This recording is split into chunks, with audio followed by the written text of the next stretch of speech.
Before I begin, I want to thank Chad for letting me speak the last 3 weeks. I'm the chaplain at the school I teach at, and every now and again I have to get guest speakers, and I know how hard it is to trust other people to speak sometimes, and how horrible it is when you know that you didn't choose very wisely,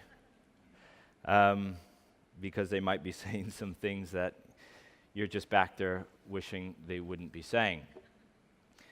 But let me tell you very quickly a story about when I was going to my wife's work. She works for a chiropractor. But one of the perks is that I can get massages from the chiropractic assistants now and again. And I remember one of the ladies was going to give me a massage, and one of my biases, I always just figured, you know what, if I'm getting a massage, I'm unlike my dad. My dad would prefer that a half-pound kitten walk on his back, like that's strong enough. But I want like deep tissue. I want it to be hard, right? And so I just say to myself, you know, I would prefer that a guy massage my back because, you know, this more strength, right? That's my assumption, my bias. And so when this smaller woman is going to be giving me a massage, and she asks, you know, how hard do you want me to go? And I'm like, you can go as hard as you'd like. Trust me, strength 10. Like, I like it hard. And then it proceeded to feel like Hulk Hogan was trying to see if he could squash all of my vertebrae, really, with his hands. And I was in absolute pain, to the point that I was pinching the side of my leg as hard as I can, like, I want to focus on this pain more than this pain, right? And then she would ask, is this okay? Oh, yeah, it's perfect. Right? Because I'm not going to admit, like, all right, you need to step it down, like, by half. You need to cut it in half, frankly. This is way too much. But I endured. I had biases. I had assumptions I was making about her, and they were wrong. And as I've followed, as many of you have, I'm sure, this tragedy in Houston, this Hurricane Harvey and the tropical storm and the incumbent flooding, I've realized how tragedy can often erase some of the biases and assumptions that we have about other people. And when I was seeing all the news coverage on this tragedy, I thought about what the famous Mr. Rogers said when confronted with similar tragedy. He said that he would reflect on his mother's words that said, "Son, look for the helpers. There are always the helpers."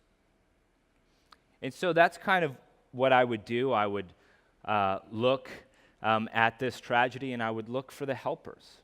Because a lot of the news is trying to cover who's not doing enough, what political side is not doing enough, what belief is responsible for some of the suffering. Who can we blame? It's got to be someone's belief that is causing this suffering. And I just wanted to look for the helpers. So I think, do we have a few images that I can show?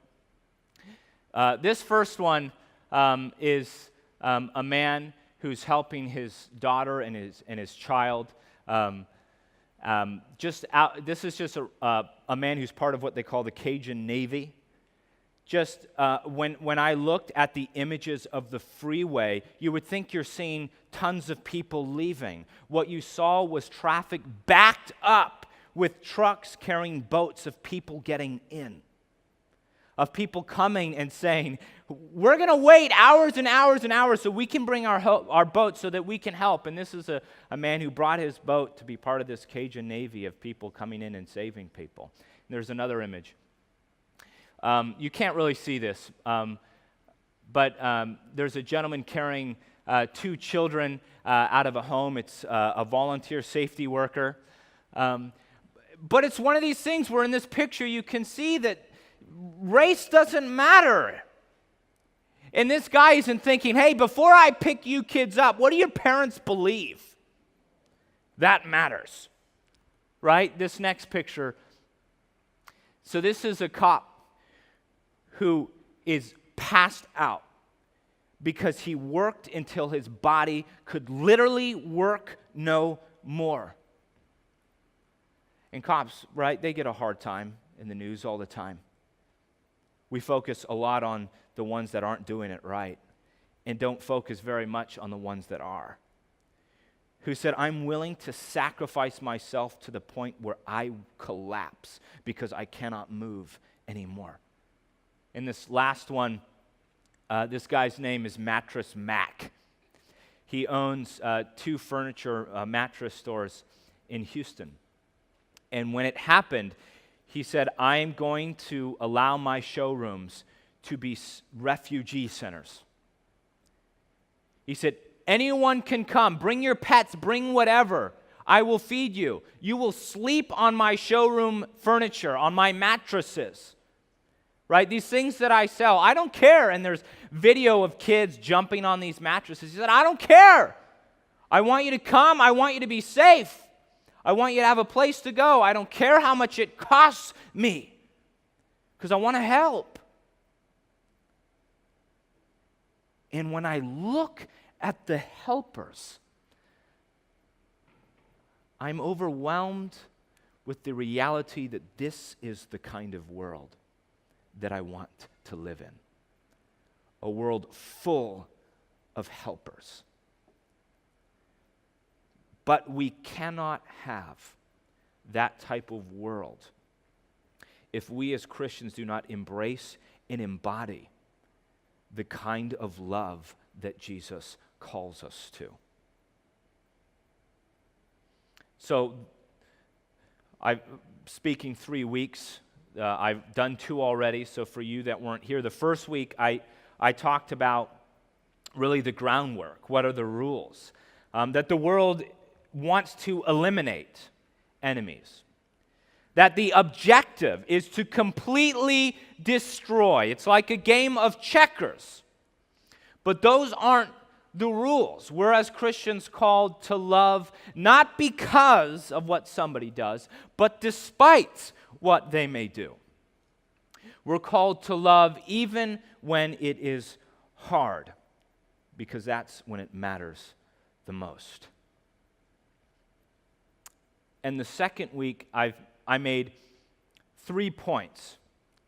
If the rules are that we love despite, not because, and we love even when it's hard, there are 3 ways that we go about doing this. And the first one that I talked about was that feeling really follows our actions. And there have been studies on this that show how interconnected behavior is with how we feel. But I talked about how we can't just force ourselves to feel a certain way. But that if we do it, if we are persistent in our choice to love people, God in here in our hearts will make the change. And the second point I made was that revenge is a roadblock. That God talks about how vengeance will be His. That there's really no room for us in this equation. We can't do anything more. And when we aren't able to retaliate, sometimes it feels like the person is getting away with murder.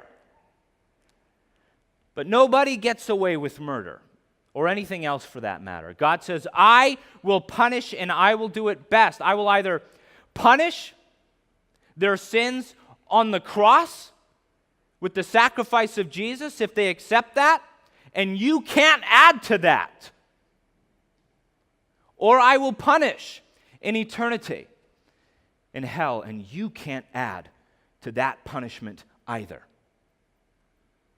So if there is nothing that we can add, revenge, when we take it, only serves to ruin our ability to love the way that God calls us to love. And the last point I made was that love is not a weapon. We've all heard that long-standing idea that we can kill them with kindness. But that's not what Christ calls us to. It's this idea that we can still have revenge, we can still hurt our enemies, and we can feel good about doing it. It's the same game, just a different strategy. But those aren't the rules. And so this is hard. I mean, this idea that so we love despite, not because. We love even when it's really hard. Love is not a weapon. We can't take revenge. I mean, we just got to do it even when we don't feel it. It seems absurd. It seems really, really hard. And to make matters worse is that it's complicated, isn't it? It's complex. And Jesus knew this. In Matthew 5:38 through 42, he says this, Jesus. You have heard that it was said, eye for eye and tooth for tooth. But I tell you, do not resist an evil person. If anyone slaps you on the right cheek, turn to them the other cheek also. And if anyone wants to sue you and take your shirt, hand over your coat as well. If anyone forces you to go 1 mile, go with them 2 miles. Give to the one who asks you, and do not turn away from the one who wants to borrow from you. And in these verses, Jesus is beginning to set up this juxtaposition, where later on he talks about how we pray for those who persecute. We bless our enemies. And he's saying at first it's we give to our enemies. We give, and then we bless and we bless and we bless. But in this, Jesus isn't saying this is exactly how you love your enemy. This is exactly what you do and only what you do. He's saying this idea here is the spirit of the kind of love that I want you to demonstrate. It's the spirit of the kind of love because it's complicated. Imagine that your friend calls you up and he is spiraling down into a pit of depression. He's not thinking rationally. You can hear that he is suicidal. And you go over to his home and you see that he has a gun and you've positioned yourself to have the ammo. And he's in a bad place. And he finally says, give me that ammo, give it to me, and leave my house. Are you going to think, Jesus says, give. Give to those who ask. He asked me to give him the ammo. He asked me to leave, so I'm going to do it, right? No. He's asking for the means to destroy his life. He is not thinking correctly. He is spiraling down. And he's saying, I want the means to make it worse. Do you give him what he asks for? And the answer is no. You don't give him what he asks for, but you do give him what he needs. That demonstrates the spirit of the kind of love that Jesus wants. And so you as Christians are going to be put into situations where you have to discern this spirit of love. But it's complicated, isn't it? It's complex. It's hard. And so at this point, we might be asking ourselves, why would we put ourselves through this? Not only is it hard, but now I have to actually think about the spirit of this love. There isn't just some formula that I just do and not think about. Why would I do this? And that's what I want to address today. The why. And I think about several stories, many of which that I've told before, but they are worth retelling. Some of you have never heard them. But when I think about the why,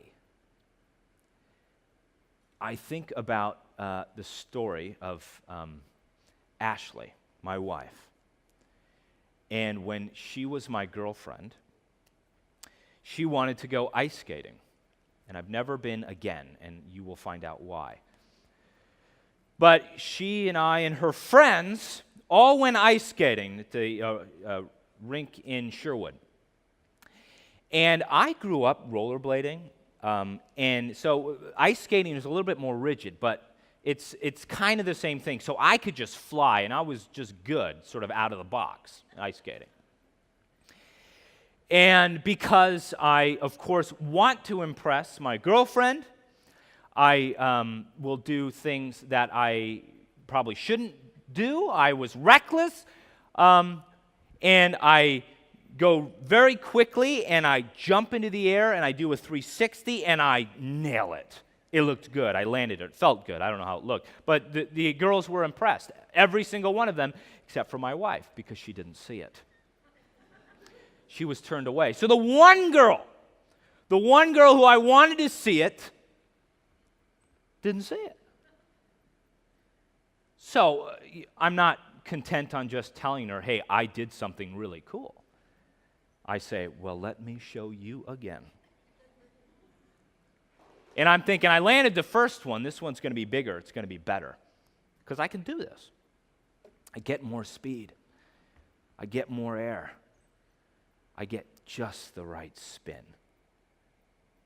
And then I nail the landing in a very unfortunate way. Because ice skates, who designed these? Because I want to talk to you about it. They have these little spiky things in the front. Like, who breaks like that, the front of an ice skate? And I land on the front of the skates. And there's a thing about momentum that if you come to a sudden stop, your body wants to keep going. And it did, just directly into the ice. I smashed my face hard. And I knew it immediately. Fortunately, I kept consciousness. And when I lift my face, just blood. And I could feel my lip just destroyed. I have a scar. There's still a bump in my lip that I can feel. It hasn't gone away. But the worst about it was that at this time, I was very particular about my teeth. Very particular. And my teeth were not right. Something was crooked in my mouth. My tooth was not sitting right anymore, and I felt it. If you look at me now, many people notice that I have an off-color tooth. It looks, frankly, blue. And that's because it's not real. That is a fake tooth in my mouth. And I remember my wife recalls that the first thing I said, she's looking at my bloody, disgusting face, and all I'm saying is, my tooth, my tooth, my tooth, right? And she's like, your tooth, your face, right?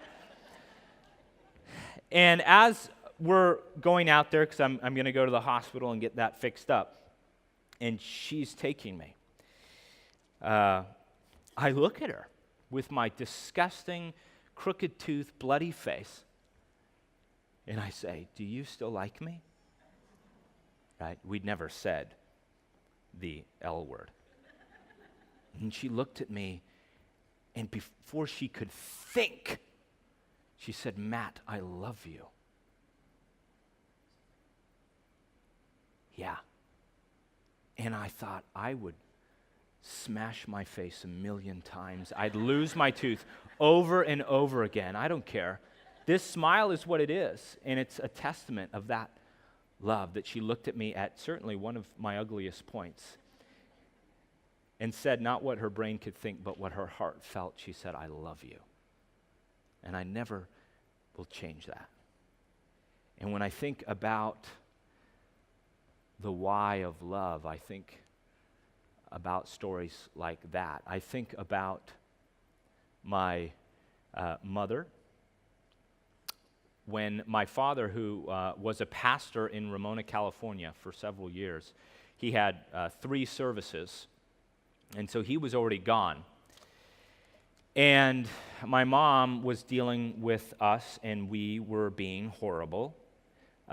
And I now have empathy for that. I know what that's like when you're trying to get your kids out of the house, and they are horrible. And so she's getting us in the car, and our driveway is on this hill, like this, and our car was parked on this hill, and she was putting us in the car seats, and when she buckled us in and she was going to go around, for whatever reason, the car began to roll down the hill, and it was going to roll into the street. And my mom was flustered and frustrated, but the moment she saw that car move, her face was ready. She just went into turbo mode, and the look on her face said, whatever will stop this car, I will do it. Is it my body in front of the tires? I'll throw it in front of the tires. I would. She just jumps through the window, her body just crashing against it, and she's reaching down, right? Where is it? And she pulls it, the emergency brake. And she looks at us with such relief, with a face that said, I love you. And when we were being brats and we were being horrible, my mom looked past that, of course, and said, I would do anything for you because of how much I love you. And so when I think about the why of love, I think about stories like that.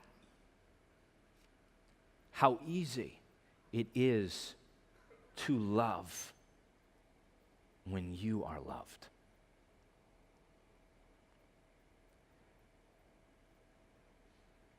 And if I look back of those stories of where I was loved, when frankly they were in moments I didn't really deserve it, I know that's the why of love.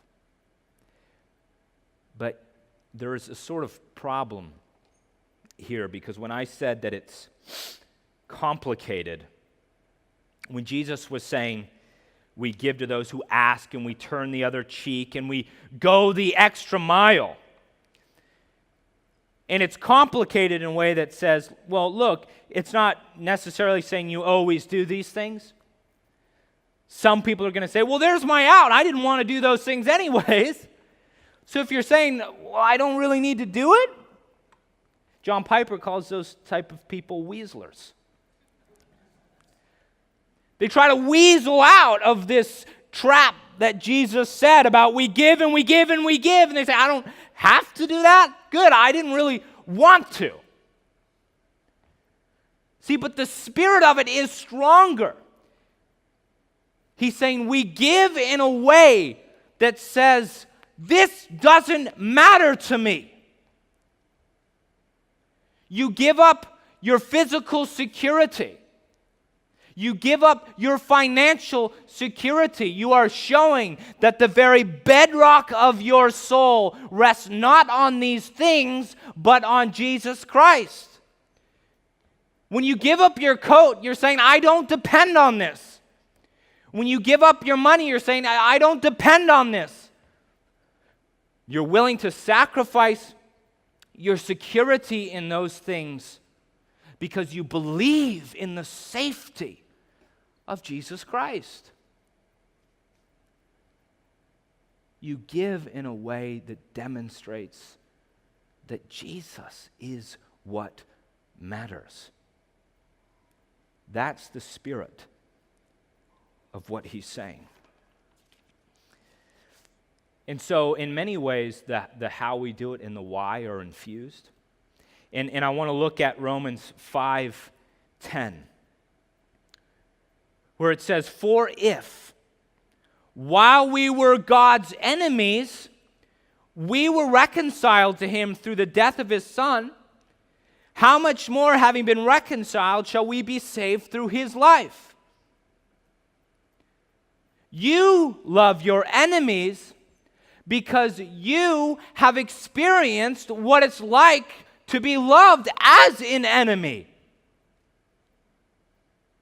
It is easier to love when you have been loved. So at the root of how we love our enemies is our recognition that we have been loved as enemies. God did it first. And this idea is more radical than we think, because what we're dealing with now for enemies is, man, that person believes in a way that I don't like. That person bugs me or annoys me, right? And I think about this story of Proculus and Paulus. It was discovered in the catacombs in Rome. And it has been translated into English since, but it demonstrates the ideas that the early church had with respect to loving enemies, what they were dealing with. And it tells this story. So Proculus was a very wealthy slave owner.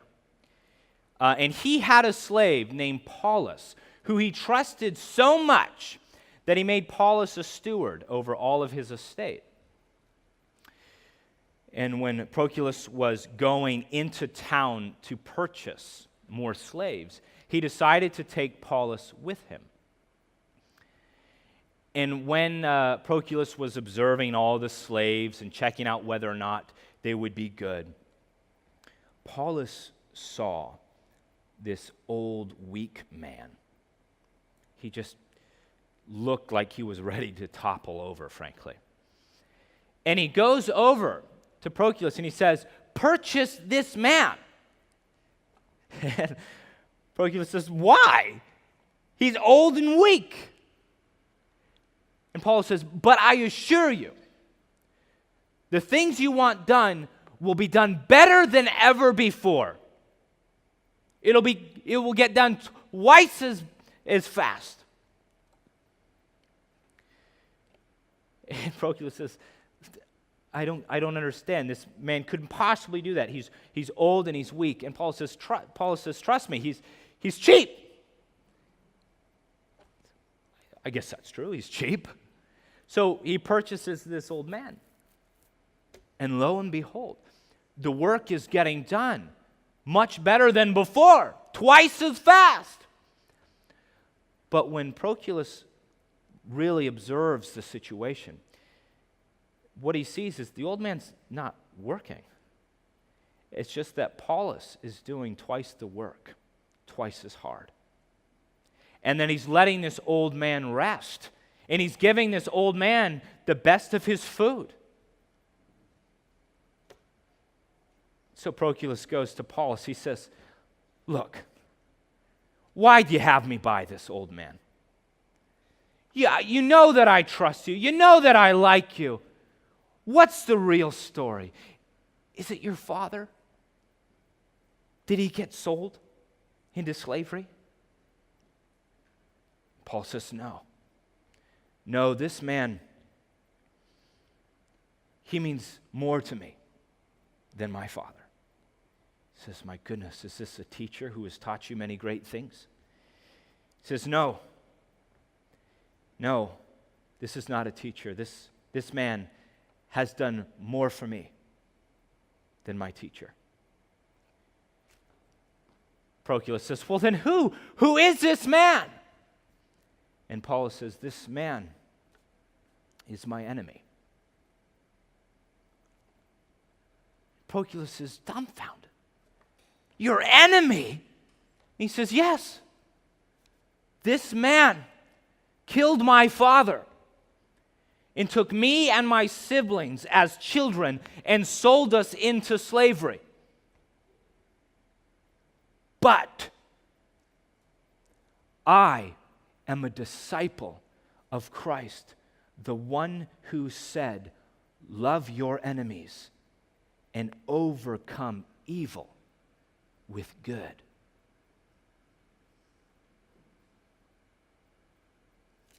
This is how the church thought about this command. Love your enemies, even if the person has ruined your life. They've taken things that are meaningful to you beyond imagination. They've robbed you of a life of goodness and happiness. They sold you into slavery. They killed your father. But I am a disciple of Christ. And I overcome evil with good. So when you think about being nice to someone who has the wrong political beliefs, right? That is nothing compared to the extent to which this commandment goes.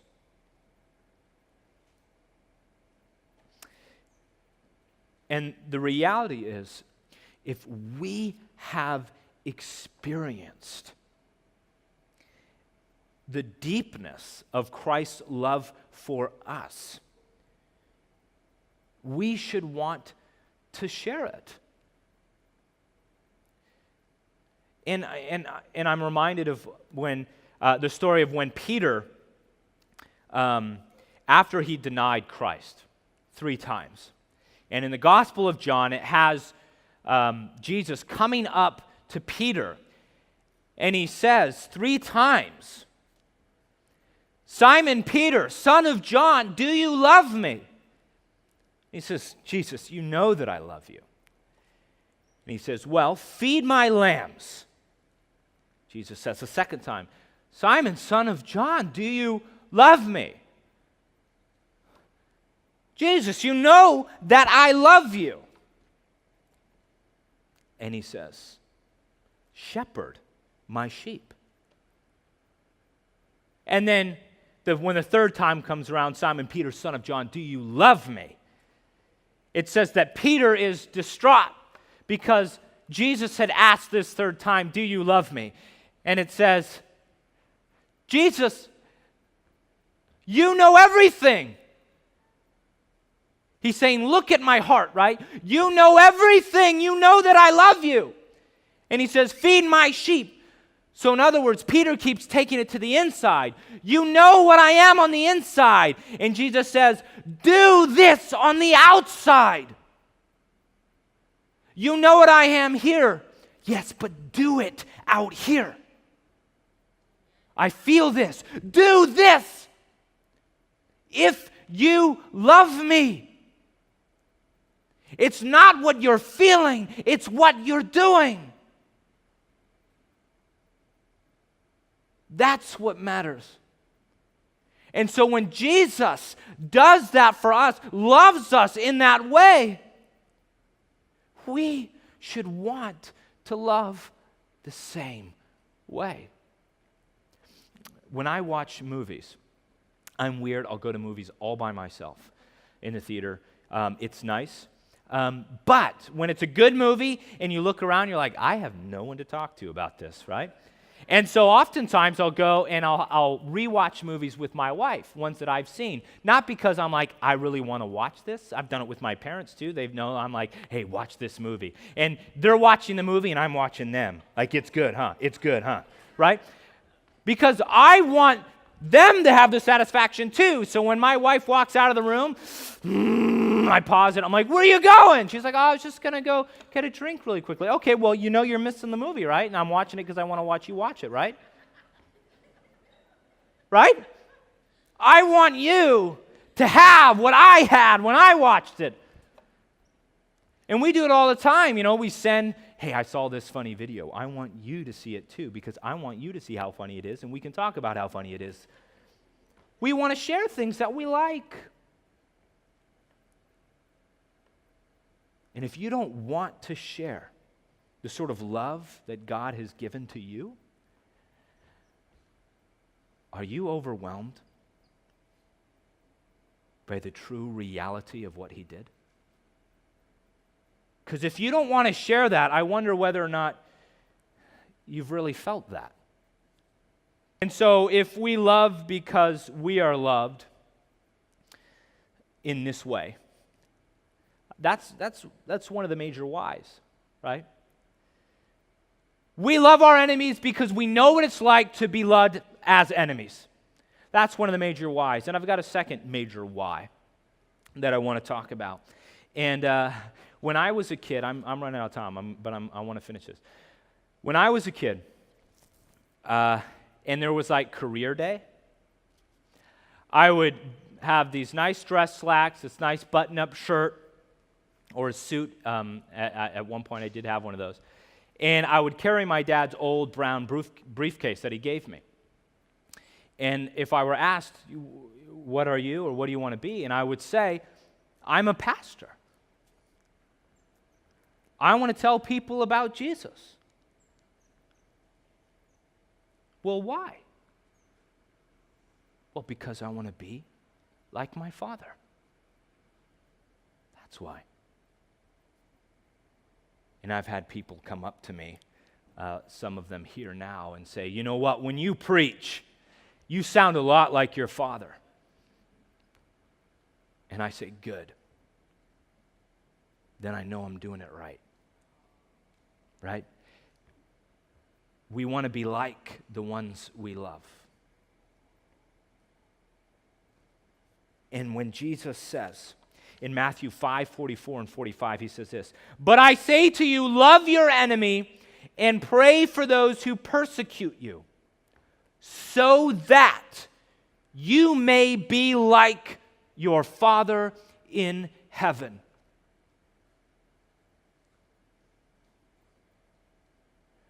We love our enemies because we know what it's like to be loved in that way. And we love our enemies because we want to be like the one who has loved us in that way. Those are the two whys. We love because we know what it's like, and because we know what it's like, we want to love in that way. We want to be like the one who loves us in that way. We love because Jesus was like this. He was like this. He saw that we were not very good and that we were enemies. And he could have at any point said, I don't want to suffer. I want to ascend to glory now. I don't want to deal with these people. But instead he went to the cross, and on the cross, instead of saying, yeah, I'm done with this, he said, Father, forgive them, for they know not what they do. In a moment of suffering and torture, he said, how can I love them more? He could have ended the suffering and said, I'm not going to die. But instead he said, I'm going to die because I love you.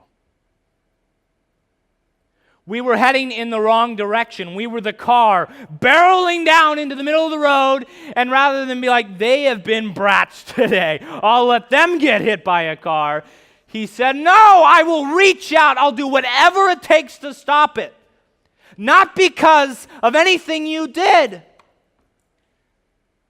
We didn't do anything to become friends with God. He moved on us and saved us long before we did anything to deserve it. So while we were enemies, Christ said, I will love you anyways. And I want you to love in the same way. And if you don't understand those wise. We knew all along, didn't we, that the wise would be Jesus? That's the why. But if you don't understand that, if you don't feel that, then I think that you should become a Christian. I think that you should give your life to Christ, and I think that you should embrace a reality where you accept that love and you let it overwhelm you. You let it fill you. Because you will then not be stuck in a loop of, God, I love you, don't you see it? Don't you see it here? Because we'll see it in what you're doing.